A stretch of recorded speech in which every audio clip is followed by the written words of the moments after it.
Hello champions, नमस्कार। हर एक college student के सामने एक कन्फ्यूज़न भरा फेज़ आता है, चैलेंजेस आते हैं कि आफ्टर ग्रेजुएशन उसे क्या करना चाहिए, किस फील्ड में जाना चाहिए, कौन सा करियर ऑप्शन उसके लिए सही होगा और उसके लिए उसे क्या क्या करने पड़ेंगे। वैसे तो पूरी ज़िंदगी में ही किसी न किसी पड़ाव पे कन्फ्यूज़न्स आते ही रहते हैं, लेकिन स्टूडेंट लाइफ का ये जो फेज़ होता है ये बड़ा ही इम्पॉर्टेंट होता है कि हम सही डिसीज़न ले सकें, सही करियर ऑप्शन चुन सकें और हमारे लिए क्या बेहतर है उसको हम खोज सकें, उसकी तरफ हम अपनी ज़िंदगी को लेकर आगे बढ़ सकें। तो आज की इस पूरे वीडियो में मैं बहुत डिटेल में बीए के बाद कौन कौन से करियर ऑप्शन है इसके बारे में भी बताऊंगा और आपके लिए क्या सूटेबल हो सकता है ये भी मैं आपको बताऊंगा। तो जो स्टूडेंट ग्रेजुएशन फाइनल ईयर में हैं या जो ग्रेजुएशन कर रहे हैं उनके लिए ये वीडियो बहुत ही इंपॉर्टेंट है, क्योंकि आपको इसमें करियर के बहुत सारे ऑप्शन के साथ साथ कुछ ज़रूरी सलाह और मैं आपको देने वाला हूं कि आप अपने उस कन्फ्यूजन से कैसे बाहर आएँ। जिस पॉइंट ऑफ टाइम, जिस पॉइंट ऑफ फेज़ में आपको सेलेक्ट करना मुश्किल हो कि क्या करना चाहिए या आपको सही डायरेक्शन नहीं मिल रहा हो, तो ये पूरा वीडियो आप अंत तक देखें ताकि आप उन चीज़ों को ठीक से समझ सकें। तो आज के इस वीडियो में दो पार्ट में मैं डिस्कशन करूंगा। पहले पार्ट में मैं तो ये बताऊं कौन कौन से करियर ऑप्शन हैं आगे कोर्सेज के लिए, आगे की पढ़ाई जारी रख करके और करियर पाने के लिए, और दूसरा कि इमीडिएटली ग्रेजुएशन के बाद भी किस किस फील्ड में आप जा करके अपना करियर बना सकते हैं और उसमें किन तरह की सावधानियाँ आपको लेनी चाहिए, किस तरह की गलतियाँ यूथ करते हैं और उससे आप बच सकें। तो इसके बारे में आपको डिटेल में बताऊँगा। तो सबसे पहले अगर हम एकेडमिक्स की बात करें तो बीए के बाद जो सबसे पहला ऑप्शन हमारे सामने आता है वो होता है मास्टर्स का, यानी कि एमए का। आपने बीएससी, बीकॉम या बीए किया है तो आप एमएससी, एमकॉम या एमए कर सकते हैं उस पर्टिकुलर सब्जेक्ट से जिसमें आपने ग्रेजुएशन किया है।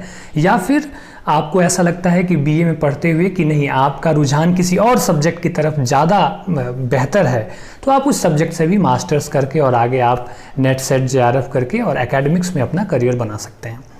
इसके बाद जो दूसरा विकल्प आता है वो बीएड का, जिसे हम बैचलर ऑफ एजुकेशन कहते हैं। आप सब जानते हैं कि बीएड कर लेने के बाद चाहे वो गवर्नमेंट सेक्टर हो चाहे वो प्राइवेट सेक्टर हो, आपके लिए टीचिंग का बहुत ही बड़ा एक एक्सपोजर आपके सामने आता है। एक बड़े कैनवास पे, बड़े प्लेटफॉर्म पे आप अपने पोटेंशियल को यूज़ करके और टीचर बन सकते हैं, जिसमें कि गवर्नमेंट सेक्टर में स्टेट से लेकर के केंद्रीय विद्यालय संगठन, नवोदय विद्यालय संगठन से लेके और बहुत सारे कॉन्वेंट स्कूल हैं जहाँ पे भी आप कर सकते हैं। मान लीजिए अगर आपको गवर्नमेंट सेक्टर में तुरंत नौकरी नहीं मिलती है तो कॉन्वेंट सेक्टर में भी आप तुरंत नौकरी पा सकते हैं। इसके लिए अगर आपका प्रेजेंटेशन स्किल बहुत अच्छा है, आप कम्युनिकेट बहुत अच्छे से करते हैं, अपनी बात बहुत अच्छे से रखते हैं, तो बीएड करने के बाद आपको तुरंत नौकरी मिल सकती है। तीसरा ऑप्शन मुझे दिखाई देता है वो आप बीए करके सीधे एलएलबी कर सकते हैं, लॉ की पढ़ाई आप पूरी कर सकते हैं और उसके बाद आप वकालत या जुडिशरी सर्विसेज में जा सकते हैं, जो कि एक बहुत अच्छा करियर ऑप्शन आपके लिए होता है। और इसमें बीए के लिए ज़रूरी नहीं बीए, बीएससी या बीकॉम, कोई भी सब्जेक्ट आपका हो, किसी भी स्ट्रीम से हो, आप ये पढ़ाई कर सकते हैं। ये बात और है कि अगर आप पॉलिटिकल साइंस बैकग्राउंड से हैं तो चीज़ों को समझने में थोड़ी सी आसानी मिलती है, लेकिन ये कोई मैंडेटरी क्राइटेरिया नहीं है। आप किसी भी स्ट्रीम से हों बीएसबी की पढ़ाई कर सकते हैं। उसके बाद एक और ऑप्शन खुलता है, वो होता है एमबीए का। आप सब जानते हैं कि एमबीए की पढ़ाई करने के बाद आपको बहुत सारे प्राइवेट सेक्टर में आपको बहुत अच्छे अच्छे पैकेज पे नौकरियां मिलती हैं। अगर आपका इंटरेस्ट उधर है तो आप जा सकते हैं। जो स्टूडेंट्स इकोनॉमिक्स बैकग्राउंड के हैं या फिर कॉमर्स बैकग्राउंड के हैं उनके लिए ये ज़्यादा बेनिफिशियल होता है। बाकी all over your interest and your hard work, आप ऐसा करना चाहें तो आप एमबीए में भी जा सकते हैं। एक और बहुत शानदार करियर विकल्प है वो है एमएससी आईटी का। काफ़ी क्रेज है और इसमें काफ़ी पॉसिबिलिटीज़ हैं, लेकिन इसके लिए क्राइटेरिया ये है कि ग्रेजुएशन में आपने मैथ और स्टैट्स सब्जेक्ट की पढ़ाई की हो तो आप एमएससी आईटी भी कर सकते हैं। ये एक कुछ पर्टिकुलर फील्ड है एकेडमिक्स को लेकर। अभी मैं जनरल कंपटीशन और बाकी सारी चीज़ों के बारे में भी आपको बताने वाला हूँ कि जिसमें आप आगे पढ़ाई करके और अच्छा करियर बना सकते हैं। लेकिन इन सब के लिए सबसे जो इम्पॉर्टेंट बात है वो है सेल्फ इंट्रोस्पेक्शन, अपने आप को पहचानना, अपनी रुचि को समझना और उस रुचि के हिसाब से सही फैसले लेना। अब कई बार ये कन्फ्यूज़न आता है कि बीए के बाद कई लोग सोचते हैं कि बीएड करें कि एमए करें, क्या करना चाहिए, कई बार उनको लगता है कि जल्दी नौकरी चाहिए तो बीएड कर लेते हैं, या पैशन उनका होता है कि यूनिवर्सिटी या कॉलेज में वो प्रोफेसर बने, तो ये भी एक परिस्थिति आती है। तो मैं एक वीडियो लेकर के मैं आप सबके सामने आया था, उसका लिंक मैं डिस्क्रिप्शन में डाल दूंगा। वहाँ पे मैंने बड़े डिटेल में सभी सर्कमस्टांसेस को ध्यान में रखते हुए ये बताया है कि बीए के बाद बीएड और एमए में अगर कन्फ्यूज़न हो, कौन कौन सी परिस्थितियाँ हो, तो क्या फ़ैसले लेने चाहिए वो आप देख सकते हैं। तो हो गई एकेडमिक्स की बात। अब आप सब जानते हैं कि बीए के बाद बहुत बड़े कैनवास पे जनरल कंपटीशन के लिए आपके रास्ते खुल जाते हैं, चाहे वो वर्ग की परीक्षा हो या फिर आप यूपीएससी तक की परीक्षा हो। ग्रेजुएशन के बाद आप बहुत सारी परीक्षाओं के लिए, इनफैक्ट सभी परीक्षाओं के लिए एकेडमिक्स डिग्री छोड़ दें तो आप एलिजिबल हो जाते हैं। तो क्या क्या करियर ऑप्शन है उसके बारे में मैं आपसे डिस्कस कर लूँ। सबसे पहले आता है UPSC, union public service commission, जिसकी परीक्षा दे करके आप आईएएस, आईपीएस, आईएफएस बनते हैं। दूसरा आता है स्टेट पब्लिक सर्विस कमीशन, जैसे कि एचएएस हो गया, बिहार के लिए बिहार पब्लिक सर्विस कमीशन हो गया। तो इन परीक्षाओं में भी आप बीए के बाद अपना करियर बना सकते हैं और इस फील्ड में भी जा सकते हैं। अब एक सवाल जो यहाँ पे आता है वो ये होता है कि कुछ लोग बीए के बाद सोचते हैं कि एमए भी करते रहें और तैयारी भी करते रहें, एलएलबी भी करते रहें और यूपीएससी की भी तैयारी करते रहें ना। तो मेरा ये मानना है कि चाहे वो यूपीएससी हो, चाहे पीसीएस हो, चाहे बैंकिंग हो, चाहे रेलवे सर्विसेज हो, जो भी सर्विसेज हैं, अगर आप पर्टिकुलर आपका इंटरेस्ट उस तरफ है और आपको लगता है कि you are made for that, ये फीलिंग बहुत इंपॉर्टेंट है कि आप उस चीज़ के लिए बने हैं। ये आवाज़ आपके दिल से बार बार आनी चाहिए कि आप उसी चीज़ के लिए बने हैं और आपको किसी भी कीमत पे उसको पाना है और उसके लिए मेहनत करनी है और वो आपको हासिल करना है।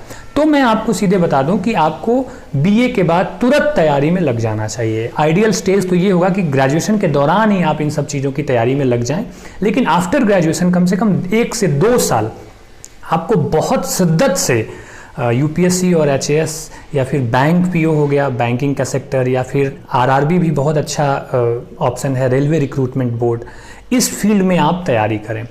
आईएएस और पीसीएस की तैयारी करने वाले जो स्टूडेंट हैं उनको मेरी पर्सनल राय है कि 1 से 2 साल वो कम्प्लीटली सेल्फ स्टडी पे कंसंट्रेट करें आफ्टर ग्रेजुएशन। और 1-2 साल कोई बहुत बड़ी बात नहीं होती है, आप हार्डवर्क करेंगे तो हो सकता है आपका रिजल्ट हो जाए।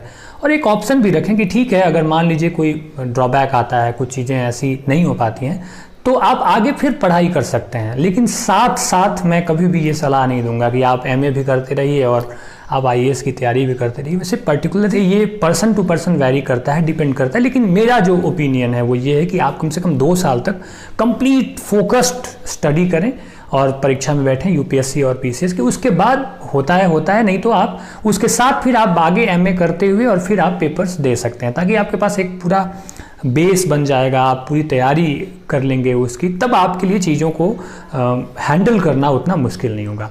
एक बीए के बाद फिर आप बैंकिंग सेक्टर में आप जा सकते हैं, चाहे आप बैंक क्लर्क हो या फिर बैंक पीओ। हर साल आईबीपीएस द्वारा परीक्षाएं ली जाती हैं, तो इसकी भी तैयारी आप 1 साल अगर पूरे मन से करते हैं तो आपको यहाँ पे नौकरी मिल जाती है। रेलवे रिक्रूटमेंट बोर्ड आरआरबी द्वारा क्लास 1 क्लास 2 पोस्टों के लिए हर साल एप्लीकेशंस आते हैं, तो आप उसकी तैयारी करके वहाँ पे भी अपना करियर बना सकते हैं।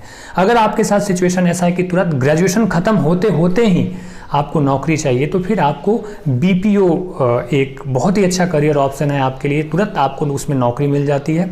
उसके लिए बस क्राइटेरिया ये है कि आपको कम्युनिकेशन स्किल और अंग्रेजी अच्छी आनी चाहिए। आप बीपीओ के बारे में जानते हैं कि बहुत सारी कंपनियों के प्रोडक्ट्स वगैरह की सेलिंग होती है, उसके बारे में जो डिटेल्स जाना होता है, कस्टमर सर्विसेज से जुड़ी जो चीज़ें होती हैं, तो इस फील्ड में आपको नौकरी मिल सकती है। अच्छा, इसके अलावा अगर आपको लगता है कि आप में कुछ यूनिक टैलेंट है, जैसे कि आप अच्छा डांस करते हैं, अच्छी मेहंदी अगर आप बना लेते हैं, टैटूज़ बनाते हैं, या कुछ यूनिक कर सकते हैं आप, तो इसके लिए बहुत सारे ऑनलाइन प्लेटफॉर्म हैं जहाँ पे आप अपने आप को रजिस्टर करके अपने टैलेंट को दिखा के, जैसे हेयर कटिंग हो गया या बहुत सारी इवेंट मैनेजमेंट से जुड़ी हुई चीज़ें हैं, तो वहाँ पे भी आप एक अच्छा करियर अपने लिए तैयार कर सकते हैं। बात यहाँ पे बहुत क्लियरली कहना चाहूँगा कि जिस स्टूडेंट को ये लगता है कि उसको पढ़ाई में बहुत ज़्यादा दिलचस्पी नहीं है, वो कुछ और कर सकता है, तो आपको ये ज़रूरी नहीं कि आप पढ़कर ही करियर बनाएं, आप बिज़नेस कर सकते हैं, आप कुछ और अच्छा काम कर सकते हैं।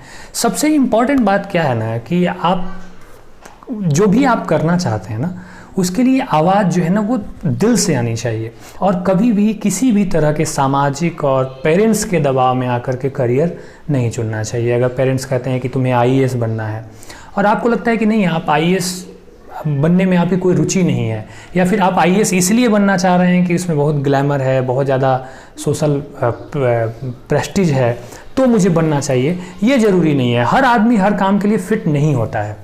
मैं एक बात और बोलना चाहूँगा कि आज की जो पीढ़ी है उसमें ज़्यादातर लोग शॉर्टकट चाहते हैं, हार्ड वर्क से बचना चाहते हैं और आसान रास्ता हमेशा चुनने के बारे में सोचते रहते हैं। देखिए, आसान चीज़ें हमेशा आसान ही होती हैं। लाइफ में रिस्क कवर करना अपने आप में एक बड़ी बात होती है और करना चाहिए।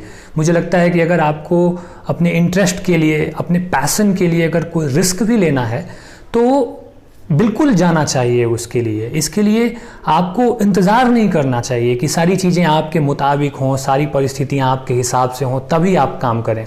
आप अपने जुनून और अपने पैशन से परिस्थितियों को अपने हिसाब से क्रिएट कर सकते हो।